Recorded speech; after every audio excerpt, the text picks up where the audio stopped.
요한일서 1장 5절에서 7절의 말씀 다 같이 읽으실 때 살아계신 하나님의 음성으로 들으시기를 바랍니다. 같이 읽겠습니다. 우리가 그에게서 듣고 너에게 전하는 소식은 이것이니 곧 하나님은 빛이시라. 그에게는 어둠이 조금도 없으시다는 것이니라.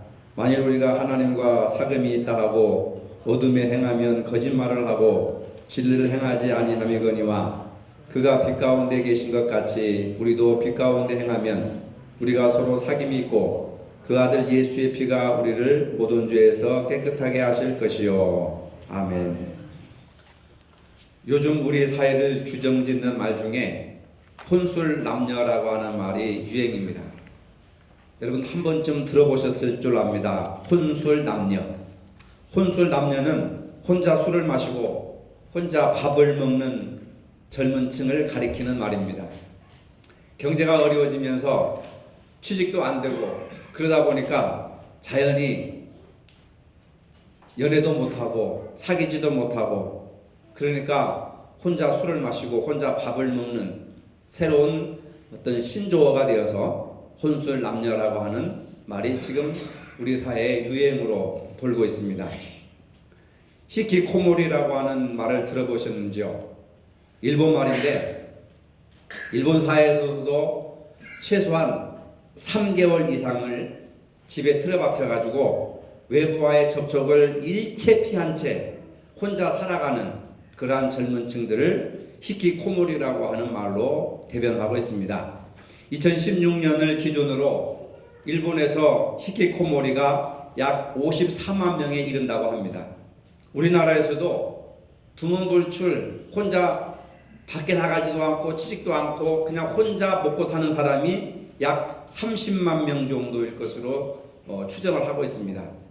이들은 가족과 사회와 이웃과 모든 관계를 단절하고 집 밖에 나오지 않고 오직 그냥 인터넷으로 먹는 거 시켜가지고 다 먹고 또 택배 시켜가지고 다 하는, 그래서 어떤 사람은 3개월 이상, 어떤 사람은 10년, 심지어는 3년 이상을 대문 바깥 출입을 하지 않고 집 안에서만 사는 사람들이 많이 늘어나고 있다고 하는 겁니다.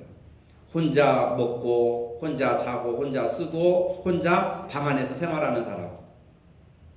선진국으로 갈수록 이런 은둔형 외톨이가 늘어나고 있다고 하는 것입니다. 심각한 우리 사회의 또 다른 모습이 아닐 수가 없습니다.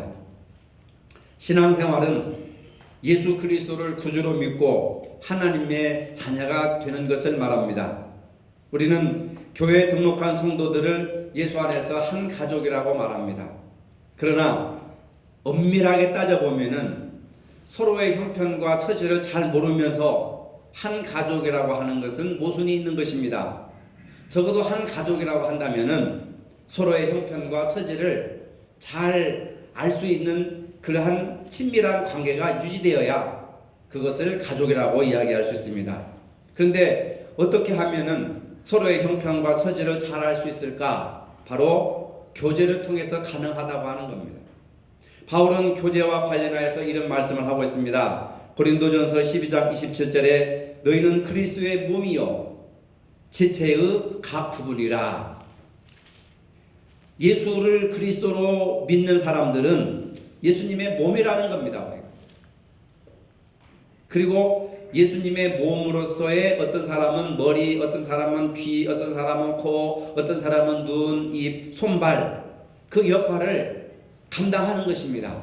몸에 붙어 있지만 하는 역할은 다 다르기 때문에 우리는 그리스도의 몸으로서 하나를 이룬 것이고 지체로서의 각기 은사가 다르다고 하는 겁니다.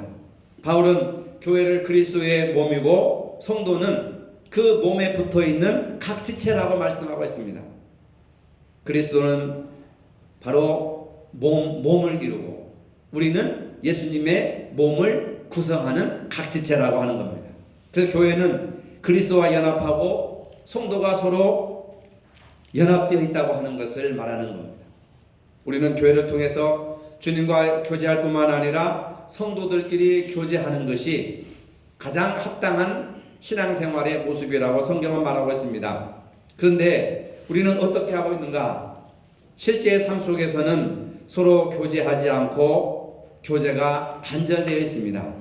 교회 안에서도 은둔형, 히키코모리 교인들이 늘어나고 있다고 하는 사실입니다.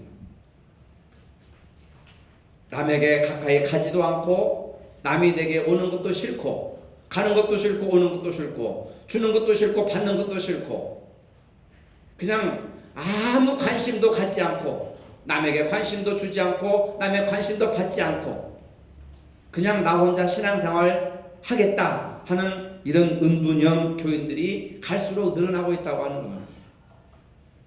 교회가 가지고 있는 자산 중에 가장 중요한 세 가지 자산이 있습니다. 그것은 하나님의 말씀을 선포하는 것이고 교제하는 것이고 봉사하는 것입니다.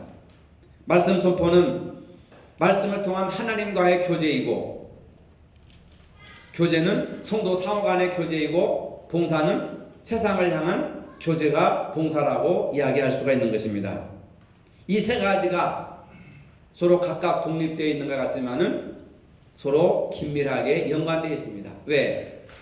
그리스도의 몸인 교회가 그 몸을 구성하기 위해서 각 성도들의 지체가 이루어졌기 때문에 그 지체가 모여서 몸을 이루듯이 여러분들 한 사람 한 사람이 모여서 교회라고 하는 그리스도의 몸을 구성한다고 하는 겁니다. 그래서 독립되어 있는 것 같지만은 긴밀하게 서로 연관되어 있다고 하는 겁니다. 따라서 교회라고 하는 것은 하나님의 말씀을 선포하고 성도의 교제가 이루어지고 봉사를 통한 세상과의 교제가 바로 존재하는 곳이 바로 교회라고 하는 겁니다. 이러한 사실을 바탕으로 성경에 나타난 교제의 이상적인 모습을 살펴보겠습니다. 첫째로 초대교회의 유무상통의 모습이고 둘째는 성만찬입니다. 성경에서 가장 이상적인 교제의 모습이 바로 사도행전 2장 42절 이하의 초대교회의 유무상통의 모습 그리고 성만찬 사건이라고 하는 겁니다. 베드로가 성령의 충만함을 받고 설교를 합니다. 회개하고 세례를 받으라 라고 거리마다 나가서 외칩니다. 회개는 삶의 방향을 돌이키라고 하는 겁니다. 지금까지 살아온 삶의 방향이 잘못되었으니까 이제는 예수 그리스도를 바라보고 예수 그리스도께서 가르쳐 주신 진리의 말씀으로 방향을 잡아서 살아가라. 세상을 기준으로 삼았다면 물질을 기준으로 삼았다면 이제는 그 방향이 잘못되었으니까 예수 그리스도의 진리의 말씀의 방향으로 유턴하라는 겁니다. 그게 바로 회개라고 하는 겁니다.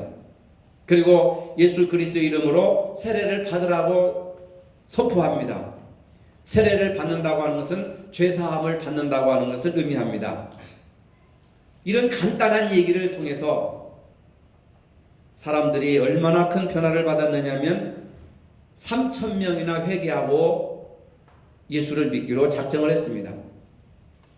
그들이 사도들의 가르침을 받아 서로 교제하고 떡을 떼며 오로지 기도하기를 힘썼다고 사도행전은 기록하고 있습니다. 초대교회 교인들은 사도들의 가르침을 굉장히 중요하게 생각했습니다. 그래서 열심히 배우려고 노력했습니다. 교제하려고 힘썼습니다. 성찬을 나누고 기도하는 삶을 열심히 살았습니다. 그들은 성전에 모였을 뿐만 아니라 가정에서도 모였습니다. 집에서 모였을 때 떡을 떼는 일이 늘 있었습니다. 떡을 뗀다고 하는 것은 단순한 식사를 의미하는 것이 아니라 성찬을 의미하는 것입니다. 예수 그리스도의 살과 피를 먹고 마시면서 그리스도를 기념하는 그러한 일들을 날마다 한 것입니다. 그런데 그러한 일들을 하면서 기쁨과 순전한 마음으로 했다. 여러분, 예배 드리는 것이 기쁨과 순전한 마음으로 해야 되는 것이고 교회 생활하는 것이 기쁨과 순전한 모습으로 해야 된다는 것입니다. 왜? 우리는 그리스도의 몸이니까. 교회는 그리스도의 몸이고 우리는 그리스도의 지체이기 때문에. 그래서 초대교회 교인들은 백성들로부터 칭찬을 들었습니다. 이렇게 살아가니까 모든 사람들이 존경하고 우러러보고 또 호기심을 갖게 되고 그러니까 자연히 교회가 부흥되었더라는 것입니다. 초대교회는 물질적인 소유에 대해서도 매우 새로운 삶의 태도를 보였습니다. 서로 물건을 통용했고 경제적인 여유가 있는 사람들은 재산을 팔아서 가난한 사람들에게 나누어 주었습니다. 갑자기 수천 명의 사람들이 교회에 몰려들으니까 그 사람들과 먹고 마시고 쓸 것들을 다 공급해 줘야 되니까 경제적으로 여유가 있는 사람들이 자기 소유를 팔아서 또는 집을 팔아서 사도들 발 앞에 내어놓고 사도들은 그것을 적절하게 분배해서 한 사람도 굶주리는 사람이 없도록 경제적으로 궁핍한 사람이 없도록 분배를 하였다. 이렇게 이야기를 합니다. 재산을 공유하였다는 겁니다. 이러한 결심은 큰 용기가 필요했던 것이고 초대교회의 큰 동력으로 작용했던 것을 볼 수가 있습니다. 이분들은 모이는 일에 힘썼습니다. 날마다 모였고 마음을 같이하여 모였습니다. 무엇을 했느냐? 모여서 교제했다는 겁니다. 초대교회 교인들은 성전에 모여 떡을 떼며 기쁨과 순전한 마음으로 음식을 먹었습니다. 그리고 하나님을 찬미하는 예배를 드렸습니다. 구원받는 사람들이 날마다 늘어났다고 했습니다. 즉 교회가 놀랍도록 부흥했다는 것입니다. 이러한 일들이 모두 성도들의 참된 교제를 통해서 이루어졌다고 하는 사실입니다. 만약에 초대교회에 교제가 없었다고 한다면 이러한 놀라운 역사가 일어날 수가 없었습니다. 표적이 나타났습니다. 가진 자가 갖지 못한 자들에게 물건을 나눠줍니다. 소유를 분배했습니다. 떡을 떼었습니다. 예수님의 그 죽음을 몸으로 그리고 예배를 통해서 서로 나누었습니다. 하나님을 찬미했습니다. 성도들의 교제를 통해서 이루어지는 놀라운 일들입니다. 오늘날 큰 교회들은 교제실이라고 하는 방을 따로 만들어 놓아서 교인들이 아무 때나 와가지고 거기서 서로 이야기도 하고 차도 마시고 또 음식도 같이 먹고 그런 교제실 또는 사랑방 이런 것들을 굉장히 중요하게 생각을 해가지고 요즘 새로 건축하는 교회들 보면은 로비, 그릴 해가지고 예배실만큼이나 넓게 심지어는 카페를 만들어 놓은 교회도 많이 있고 북카페도 있고 차 카페도 있고 음악 카페도 있고 뭐 다양하게 교회를 이렇게 짓는 것을 보면은 교회 안에서 교제가 얼마나 중요한 것인가 그리고 성도의 교제를 통해서 교회가 부흥된다는 것을 이제는 알게 되었다는 것입니다. 성도의 교제를 잘하는 교회가 부흥한다는 사실을 알았기 때문에 투자를 많이 해서 그렇게 교제의식을 만들어 놓는 교회가 굉장히 많았습니다. 두 번째로 이상적인 교제의 모습은 성만찬입니다. 성만찬은 예수님의 살과 피를 먹고 마시면서 서로 예수님의 그 희생정신을 나누는 삶을 살아가는 데 있습니다. 여기에는 예수님과 성도들이 예수님의 살과 피, 즉 생명으로 하나가 되는 교제의 의미가 들어있는 겁니다. 예수님께서 마지막 잡히실 때 6월절에 이것은 내 몸이니라 그러면서 빵을 주시고 이것은 내 피다 하면서 포도주를 주셨잖아요. 초대교인들은 날마다 모여가지고 예수님의 살과 피를 먹고 마시면서 즉 예수님의 생명을 같이 나누면서 교제한 겁니다. 그런데 당시에 교회로 모이는 성도들이 각자 집에서 먹을 것을 가져와서 함께 먹었습니다. 그런데 먼저 음식을 가져온 사람들이 내가 가져온 음식을 내가 먼저 먹겠다 하고 먼저 먹어버리는 겁니다. 그러면은 가난해가지고 음식을 가져오지 못하는 사람이나 직장에서 늦게 일을 하다가 늦게 모임에 온 사람들은 배를 쫄쫄 굶게 되는 겁니다. 그런 일들이 계속해서 반복하다 보니까 서로 교회 안에 불평이 생기고 비난이 생기고 갈등이 생겼습니다. 그래서 사도 바울이 이러한 행동은 성도의 교제를 해친다고 책망을 합니다. 바울은 성만찬은 그리스도의 몸을 기념하는 것이고 그리스도의 피로 세운 새 언약을 기념하는 것이라고 합니다. 이것은 주님의 십자가의 죽으심으로 구원받은 백성들이 그리스도의 몸으로 한 몸을 이루었는데 어찌 당신만 배불리겠다고 교제를 깨트리느냐 하면서 교인들을 책망하는 것입니다. 그래서 성찬에 참여할 때 고린도후서 11장 30절에 보면 약한 자와 병든 자를 살피라 이렇게 말씀하는 겁니다. 음식을 먹을 때에도 약한 자, 음식을 가져오지 못하는 자, 늦게 오는 자, 병들어 있는 자, 이런 사람들을 먼저 살펴라.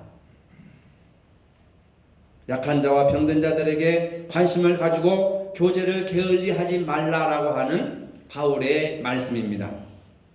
성만찬은 그리스도의 안에서 한 몸 한 지체를 이루는 교제를 의미하는 것입니다.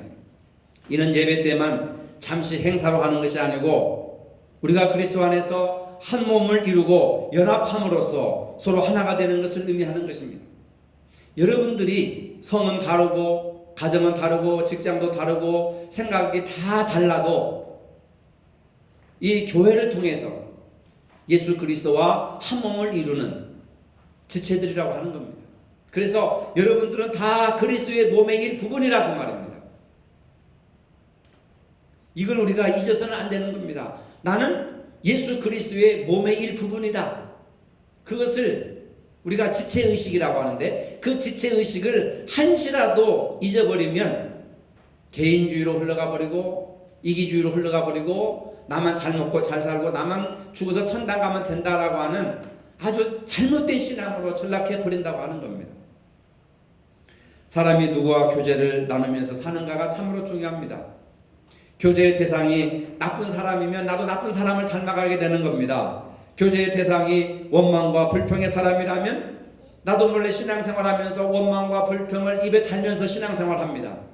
반면에 교제의 대상이 겸손하고 남을 섬길 줄 아는 사람이면 내 몸에 자연스럽게 남을 섬기고 도와주고 사랑하는 그런 습관을 우리 몸에 배우게 된다고 하는 겁니다.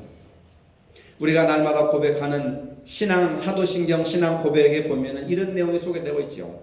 나는 성령을 믿으며 거룩한 공교회와 성도의 교제와 죄를 용서받는 것과 몸의 부활과 영생을 믿습니다.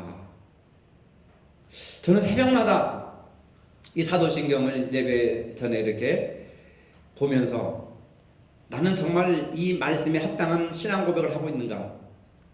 그냥 순서가 됐으니까 그냥 외우는 건 아닌가? 읽는 것은 아닌가? 늘 반성하게 되는 겁니다.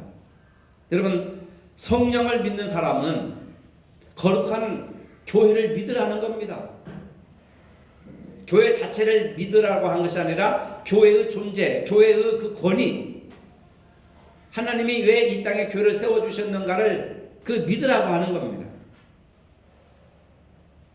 그리고 성도의 교제를 믿으라고 하는 겁니다. 죄 용서받는 것과 부활과 영생을 믿으라고 하는 고백을 하고 있는 겁니다. 그런데 우리가 여기서 보면은 성도의 교제를 교회와 연관시키고 있고 죄 용서와 연관시키고 있고 부활과 영생과 같이 연관시켜 놨다는 겁니다.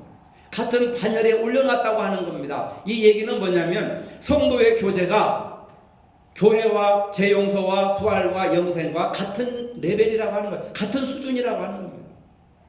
그런데 오늘날 많은 분들이 교제를 쓸데없는 짓이라고 생각하는 겁니다.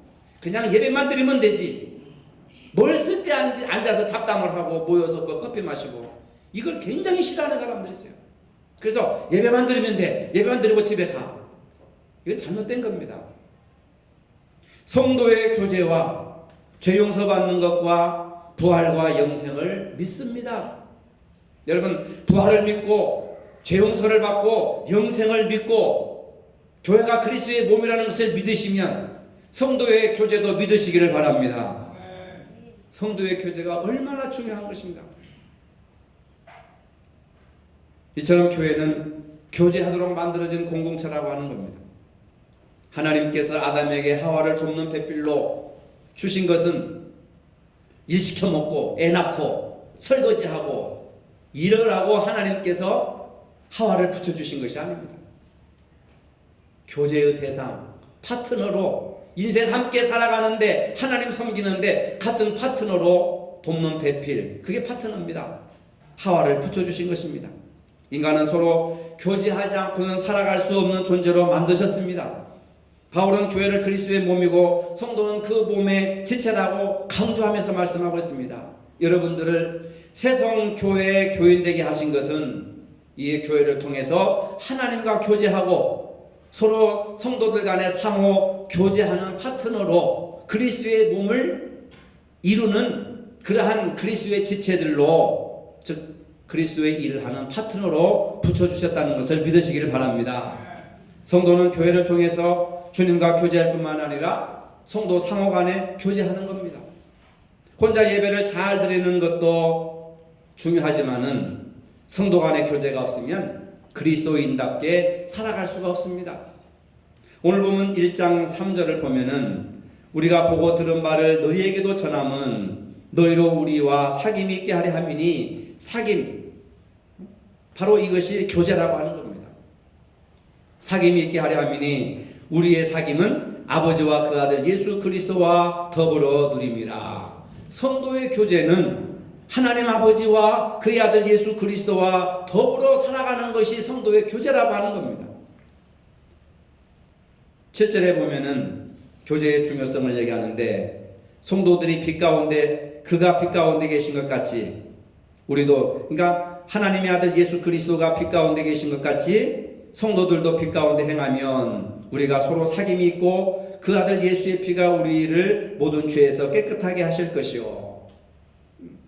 빛 가운데 거하는 사람들은 서로 성도들 간에 교제를 하는데, 그 예수님과 교제를 하고 성도들과 교제를 하는데, 그 교제 가운데 예수님의 피가 우리를 모든 죄에서 깨끗하게 해주신다는 겁니다.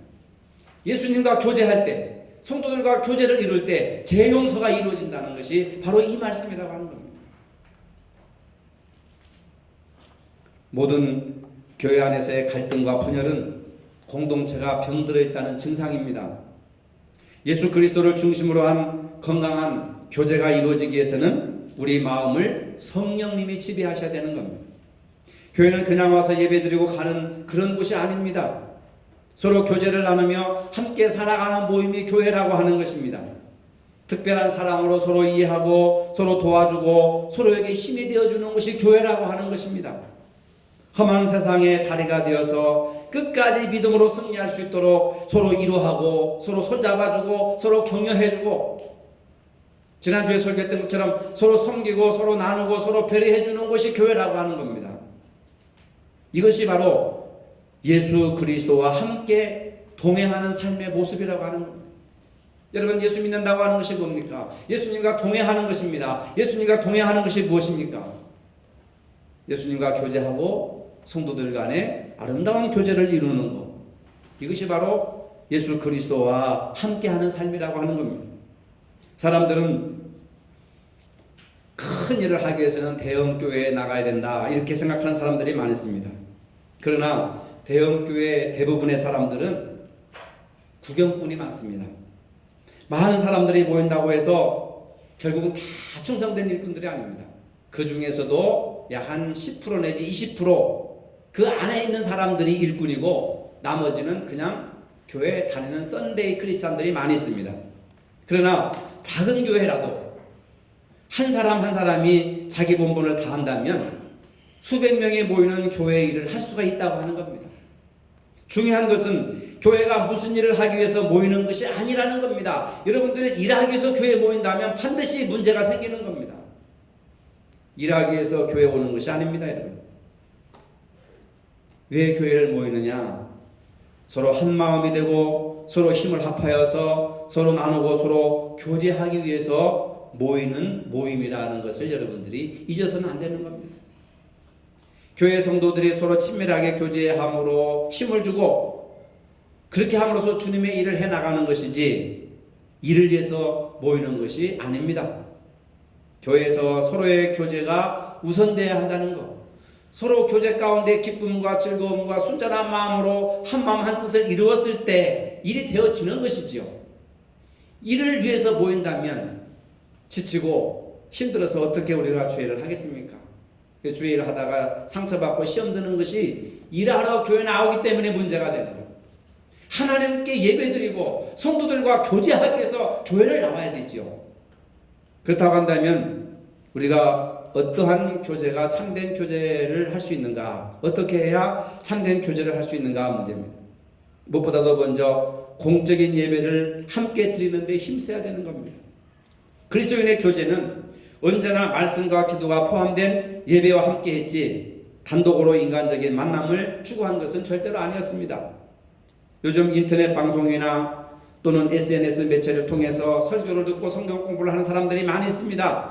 그렇다 하더라도 구원받은 성도들이 서로 얼굴을 보고 서로 채취를 맡으면서 예배당에 모여서 예배드리는 것이 가장 소중하다고 하는 겁니다. 인터넷을 통해서 예배드리고 설교 영상을 통해서 예배드린다고 하는 것은 현장감이 없는 거예요. 편할 수는 있을지 몰라도 지금 성도들이 모이는 그곳에 함께 하시는 성령님은 무시하는 겁니다. 히브리서 10장 25절에 보니까 모이기를 피하는 어떤 사람들의 습관과 같이 하지 말아라 하는 겁니다. 모임을 중요하게 여겨라. 예배드리는 모임을 중요하게 여겨라. 이렇게 말씀을 하고 있습니다.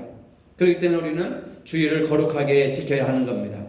하지만 이 날을 예배와 교제를 위한 날임을 잊어서는 안 되는 겁니다. 주일날은 우리가 하나님께 예배드리는 날, 이것으로 끝납니다. 이것은 반절밖에 알지 못합니다. 하나님께 예배드리는 날이고 그 다음에 뭘 해야 됩니까? 성도들끼리 교제하는 날이다. 이게 100% 완전히 성경적인 주일의 개념이라고 하는 겁니다. 예배와 교제를 위해서 우리는 모이기를 힘써야 합니다. 그러기 위해서는 성도들끼리 자주 만나야 하는 겁니다. 전화나 문자, 채팅도 좋지만 직접 만나는 것을 대신할 수가 없습니다. 일단 얼굴을 대하고 만나면 보다 친밀해지고 깊이 있는 대화가 가능하고 서로에게 실질적인 그러한 영향력을 줄 수가 있는 것입니다. 또한 음식을 나누거나 차를 마시면서 함께 시간을 가짐으로 좋은 교제를 나눌 수가 있는 것입니다. 음식을 먹는 동안 서로 신뢰감이 생기고 또 서로 사랑이 싹트게 되고 마음의 긴장을 해소할 수 있고 상대방에 대한 이해심을 높여갈 수가 있는 것입니다. 취미가 같은 사람들이 모여서 서로 정보를 교환할 수 있고 책을 읽거나 영화를 보거나 음악을 듣는 사람들이 서로 모여서 자기 느낌을 이야기하는 그런 소그룹 모임 같은 것도 굉장히 중요합니다. 그래서 서두에도 말했지만 큰 교회는 음악 카페, 북 카페, 동호회, 취미활동, 심지어는 탁구실 또는 스포츠실, 어떤 데는 테니스실, 농구장까지 다 교회다 문화관을 만들어 놓고 또 헬스도 만들어 놓고 사람들 다 와가지고 운동하고 그런 일들을 지금 큰 교회에서는 돈이 많으니까 그런 건물들을 지어가지고 그걸 하고 있습니다. 성도의 교제는 기쁨을 줍니다. 우리가 신앙생활을 하면서 기쁨을 누리지 못하고 힘들고 어렵게 때로는 원망도 하고 불평을 하면서 억지로 하는 신앙생활, 왜 그렇습니까? 즐거운 교제가 없기 때문에 그렇습니다. 교회는 왔다 갔다 하지만 진정한 교제가 없습니다. 그래서 교회가 재미없어지게 된다는 거예요. 세상 사람 다 즐거운 일을 찾아서 이렇게 산으로 들러 막 바다로 강으로 나가는데 예수 믿는 사람들은 가장 중요한 시간에 교회 와서 예배를 드려야 되기 때문에 황금과 같은 연휴를 교회에다 반납해야 된다고 하는 억울함이 있다는 겁니다. 세상 사람들에게 비하면 우리들에게는 별로 즐거운 것이 없습니다. 세상 사람들이 즐거워하는 것이 다 성도들이 하지 말아야 될 것들이기 때문에 그렇습니다. 술을 마신다든지 즐거운 일이겠죠. 술 마시고 음주하다 걸리면 큰일 납니다. 사고를 일으키면 구속을 당할 수가 있습니다. 마약이나 도박 같은 것들은 순간적인 쾌락을 주지만은 인생을 나락으로 떨어뜨리는 무서운 독약과 같은 것입니다. 그래서 우리들은 그리스도 예수 안에서 즐거움을 찾아야 됩니다. 성도들 간의 교제를 통해서 즐거움을 찾아야 된다는 겁니다. 그 즐거움이 성도들과의 교제에서 나타나야 하는 것입니다. 이왕 예수님을 믿고 교회 다니시려면은 하나님을 더 가까이 하시고 하나님과 교제하시고 그리고 성도들과 좋은 교제를 나누어야 된다는 겁니다.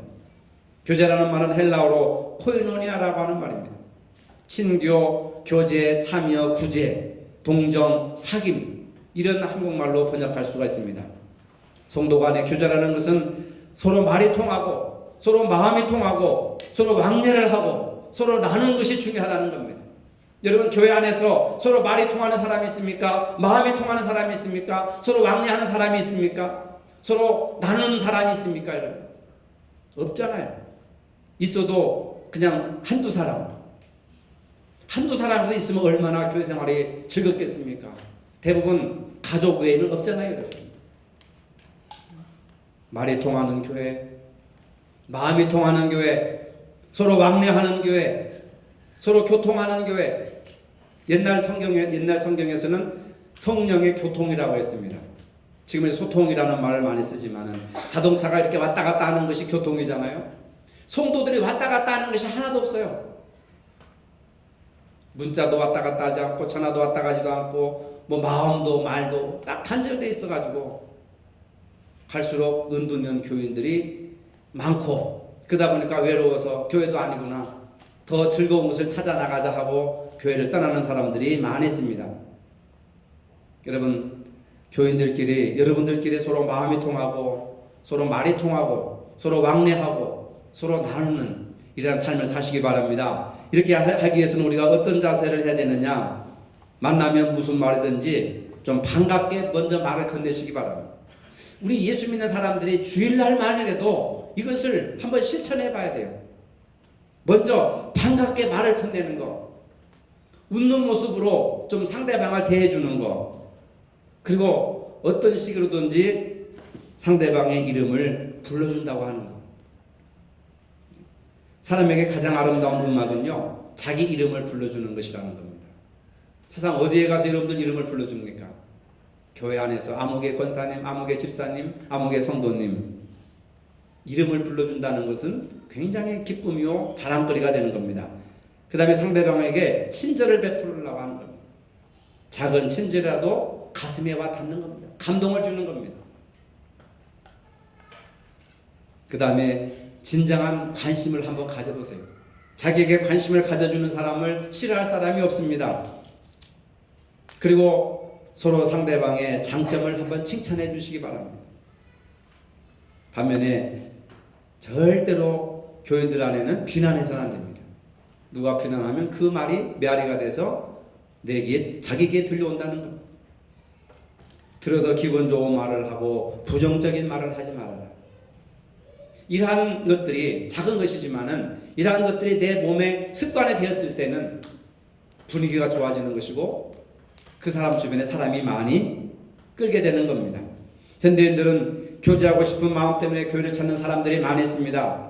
교회 안에 이미 들어온 분들도 성도의 교제를 나누고 싶어하는 사람들이 많이 있습니다. 근데 많은 분들이 단절을 해버리고 마음을 닫아버리고 너는 너 나는 나 이렇게 외로운 외톨이로 살아가고 있습니다. 성도의 교제는 신앙 고백에 들어있을 만큼 우리 인생뿐만 아니라 신앙생활에도 매우 중요한 요소로 작용하고 있습니다. 신앙생활을 하면서 외롭지 않아야 됩니다. 외롭지 않으려고 교회 다니는데 교회 와서 또 외로움 당하면은 무슨 의미가 있겠습니까? 그러기 위해서는 우리가 서로 인정해주고 존중해주고 서로 사랑을 베풀어줄 때 진정한 교제가 지속될 수가 있다고 하는 것입니다. 성도의 교제를 잘함으로 교회가 부흥하고 여러분들의 인생생활이 즐겁고 유익되는 그러한 참된 교제의 의미를 다시 한번 깨닫고 교제에 적극적인 힘을 써주시는 복된 여러분 되시기를 주님의 이름으로 축복합니다. 거룩하신 아버지, 우리는 교제가 단절된 사회에서 살고 있습니다. 그렇지만 교회에서만큼은 하나님과 교제하고 성도들이 서로 교제함으로 행복한 인생을 살아갈 수 있도록 성령께서 우리 마음을 움직여 주시고 교제에 소극적인 것이 아니라 적극적으로 나설 수 있는 우리 마음이 포근해지고 넓고 또 우리 마음이 행복해지는 교제가 이루어질 수 있도록 역사하여 주시옵소서. 예수님의 이름으로 기도합니다. 아멘. 이제는 우리 주 예수 그리스도의 은혜와 하나님 아버지의 무한하신 사랑과 성령의 교통하심이 참된 성도의 교제를 원하는 모든 성도들 머리 위에 이제로부터 영원토록 함께 하시기를 축원하옵나이다. 아멘.